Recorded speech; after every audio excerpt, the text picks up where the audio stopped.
Merhaba arkadaşlar. Bugün sizlere Burdur'un Yeşilova ilçesine bağlı Salda köyünden ismini alan arkamda gördüğünüz Salda Gölü'nden bahsedeceğim.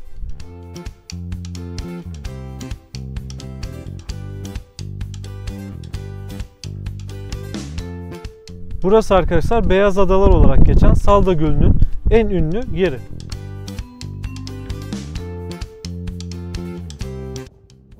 Burası Salda'ya Maldivler benzetmesinin yapılmasına ve Salda'nın bu kadar ünlenmesine sebep olan yer.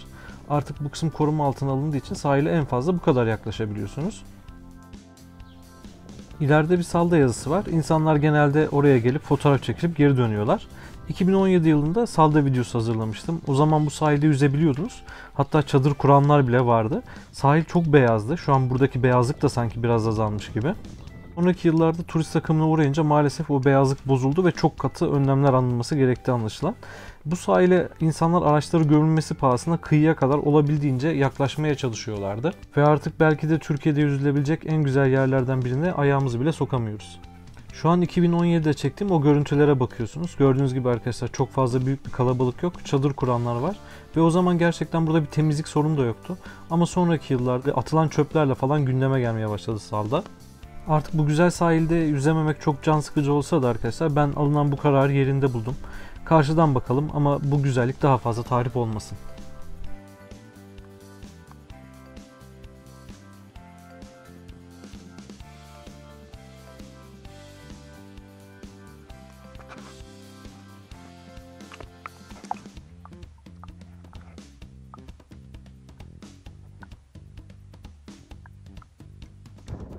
Beyaz Adalar kısmına sahilden biraz uzağa çeşitli binalar yapılmış arkadaşlar ve neredeyse yapımları tamamlanmış.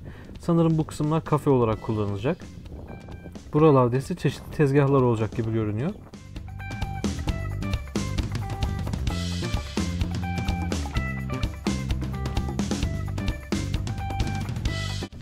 Şimdi Beyaz Adalar kısmından ayrılıp Millet Bahçesi'nin yapılacağı yere doğru geçiyoruz. Burası arkadaşlar eski Yeşilova Halk Plajı'nın o tesislerin olduğu yer. Burada gördüğünüz gibi bakın bayağı büyük bir yapılaşma var. Millet Bahçesi olan yer burasıymış. Herhalde burada çeşitli büfeler falan planlanıyor arkadaşlar. Ama daha açılmasına birazcık var gibi görünüyor. Buraya yine sanırım bir lavanta bahçesi yapılıyor arkadaşlar. Gerçekten güzel çalışmalar var gibi görünüyor. Ama tabii sonucu görmek lazım. Araçla girebileceğiniz yer arkadaşlar gene bu şekilde sınırlanmış ve buralara çöp kutuları da konulmuş. Bu da iyi bir gelişme gibi. Sahilde bakın bu şekilde görünüyor. Bu arada arkadaşlar suya girme ile ilgili bazı sorularınız oluyor. İşte burada yılan var mı diye. Evet arkadaşlar yılan var. Hatta şu an daha önce çektiğim bir görüntüyü size göstereyim.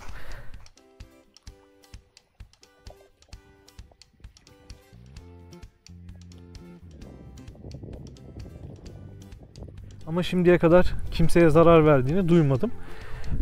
Bazı yerlerde arkadaşlar bayağı ayağınız direkt dibe batabiliyor. Çamurumsu bir yapı var suyun bazı yerlerinde. Onu da söylemek lazım.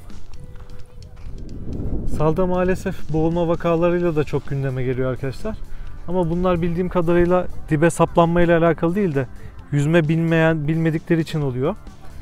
Çünkü burası zaten çok derin bir göl arkadaşlar. Su geçen senelere göre çok geri çekilmiş arkadaşlar. Bakın şu gördüğünüz yerden başlıyordu aslında burada su. Fakat bayağı geri çekilmiş. Bunun sebebini bilmiyorum tabii ki. Su arkadaşlar gördüğünüz gibi çok net değil ama çok bulanık da değil. Bu bulanıklığa birazcık insanlar sebep oluyor olabilir. Çünkü şu an birazcık kalabalık. İnsanlar genelde yüzmekten ziyade gördüğünüz gibi yürüyüp fotoğraf çekiliyorlar.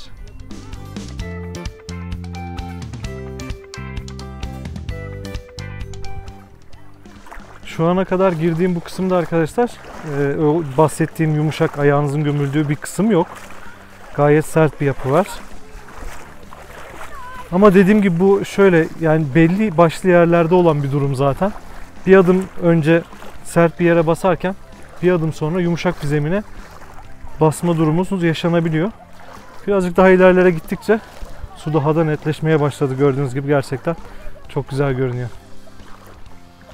Şu karşıda gördüğünüz alan Beyaz Adalar tarafı arkadaşlar. Ben Salda'da suya girmenin en keyifli olduğu yer orasıydı. Fakat artık yeni önlemlerden dolayı orada suya girmek yasak. Artık arkadaşlar muhtemelen Salda'da en keyifli suya girilebilecek yerlerden birisi burası.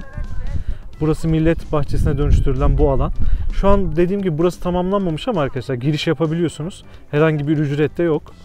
Bir diğer girebileceğiniz nokta da muhtemelen biraz daha ileride yer alan Orman Tabiat Parkı, Doğa Parkı. Oraya da biraz sonra uğrayacağım. Burası çok uzun süre derinleşmiyor arkadaşlar ve çocukların oynaması için gerçekten çok ideal. Ama yüzmek için birazcık daha ilerlere gitmeniz gerekiyor.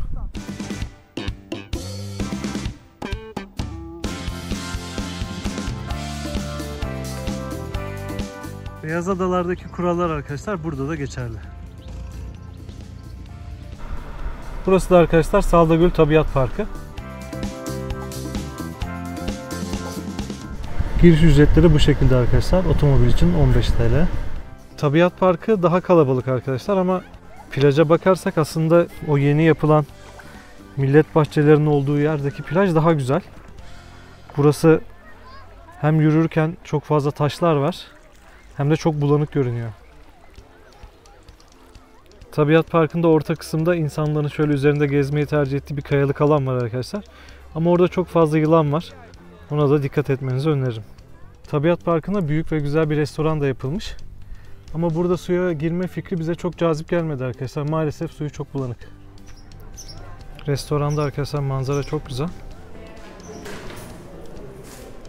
Fiyatlar da bu şekilde. Bana gayet uygun göründü. Burada arkadaşlar ağaçların gölgesi piknik yapmak için çok uygun. Fakat ateş yakmak ve mangal yapmak yasak. Burada yeni açılan bir de Saldagöl Tabiat Parkı ziyaretçi merkezi var.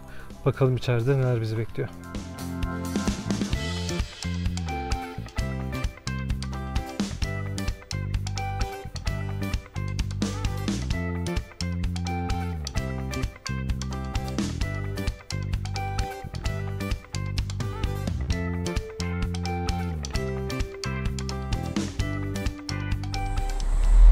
Bakın burada da arkadaşlar Salda Gölü ile ilgili çeşitli bilgiler var. Bu arada Salda Türkiye'nin en derin 3. gölüymüş.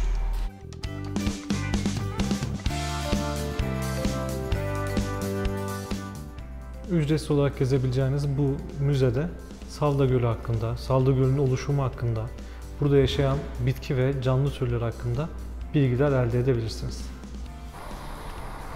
Burası Doğan Baba plajı. Aynı zamanda arkadaşlar burada bir restoran ve kafe var. Burada çok güzel kıymalı ve kuşbaşılı pide yapıyorlar. Özellikle şunu göstermek istedim. Buraya en son işte 4 yıl önce gelip buraya çekmiştik. O zaman buradaki tek araba bizimkiydi. Gerçekten çok daha popüler bir hale geldiğini söylemek lazım. Doğan Baba plajındaki fiyatlar bu şekilde. Doğan Baba plajında bu ağacın altında pidelerinizi yiyebilirsiniz. Bu bölgede arkadaşlar özellikle karavancılar yoğunlaşmış gibi görünüyor. Buradaki manzara da bu şekilde. Salda'nın kenarında hiçbir yerde artık açıkta çadır kuramıyorsunuz. Ama birkaç tane özel işletme var. Buradaki plajda yine girmek için çok uygun görünmüyor.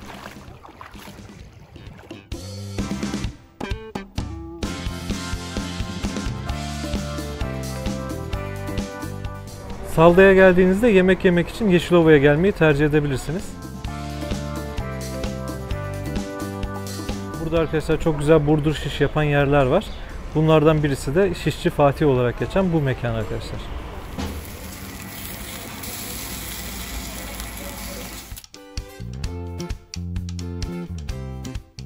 Yemek için arkadaşlar yine Yeşilova Belediyesi'ne gelirseniz, bu arada Yeşilova Belediyesi gördüğünüz gibi küçük bir ilçe, 5-6 bin nüfuslu bir yer. Burada yemek için gene tercih edebileceğiniz kıymalı tost yapan yerler var. Mesela ünlülerden birisi bu Maldivler Tost Salonu diye geçen yer arkadaşlar. Salda köyünde ve diğer köylerde de tost yapan yerler var ama Yeşilova'nın içindekiler daha güzel olduğunu söylemem gerek. Kıymalı tostun içeriği de arkadaşlar bu şekilde. Gerçekten çok lezzetli oluyor. Buraya geldiğinizde muhakkak şu yöresel gazozları da denemenizi öneririm. Ayrıca Eşimin Lezzet Sepeti kanalında da bir tane kıymalı tost tarifi var. Daha önceki senelerde ustaların birinden tarifi alıp çekmiştik. Onun linkini de yukarıya bırakacağım. Tostçularda fiyatlar genelde bu şekilde arkadaşlar. Biz konaklama için Kayadibi köyünde yer alan Kayadibi Oteli tercih ettik arkadaşlar. Burası belediye tarafından işletiliyor. Otelde kahvaltı ve akşam yemeğini çok güzel bir manzara eşliğinde yapabiliyorsunuz arkadaşlar.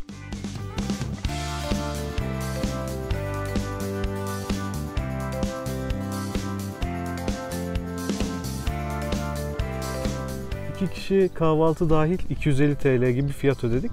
Alt kısma numarasını da bırakırım muhakkak. Burada arkadaşlar ayrıca şu an çalışmaya başlamamış ama bungalovlar.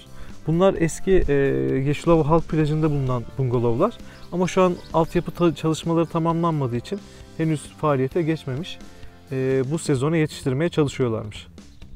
Konaklama için burası dışında bir de Lago di Salda diye büyük bir otel var. Onun dışında genelde arkadaşlar Salda Gölü'nün kenarındaki tüm köylerde birçok apart otel var. Bunların hepsi genelde insanların kendi evlerinin bir odasını, iki odasını, üç odasını aparta çevirmesiyle oluşmuş. Ama içinde çok güzel yorumları olan, çok güzel misafirperverliklerinden bahsedilen oteller de vardı. Otelin hemen alt kısmında Kayadibi plajı var. Burası genelde yüzmekten ziyade fotoğraf çekimi için tercih edilen bir yer anladığım kadarıyla.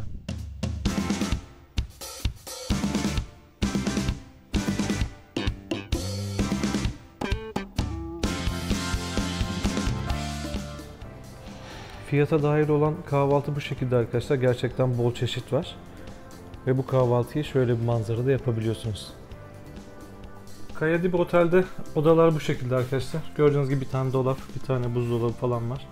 Televizyon veya klima yok. Bazı odalarda böyle çok güzel bir manzara var arkadaşlar. Göle bakan odalarda. Odalarda maalesef küçük sinek sorunu var arkadaşlar. Onu da söylemeden geçemeyeceğim.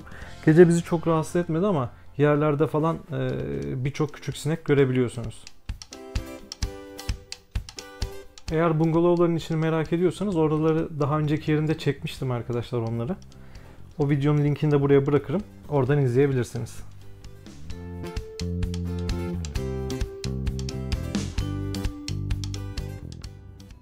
Oteldeki yiyecek ve içecek fiyatları da bu şekilde.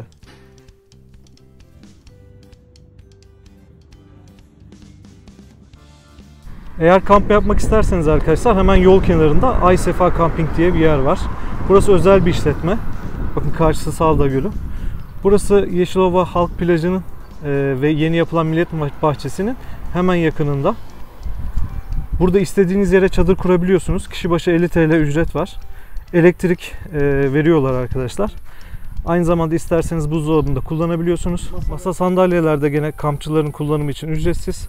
Aynı zamanda isterseniz burada mangal da yapabiliyorsunuz.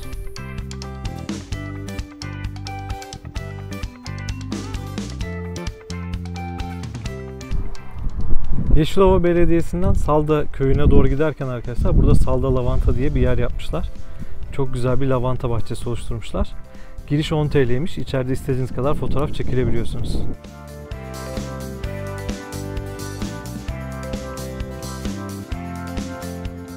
Salda Gölü çevresinde bunun gibi 2-3 yer daha var.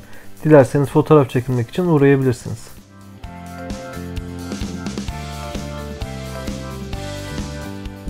Size göstermek istediğim son yer arkadaşlar, gölün tam diğer tarafında kalan, haritada Salda Saldivler 2 olarak işaretlenmiş bu yer. Burası da gördüğünüz gibi yine bembeyaz bir plajdan oluşuyor. Su arkadaşlar diğer yerlere göre çok daha temiz. Fakat birazcık soğuk geldi bana. Ve yine maalesef ayağınız dibe batabiliyor. Burası arkadaşlar özellikle gün batımı için çok şahane bir yer. Gün batımını izlemek için kesinlikle buraya gelmenizi öneririm.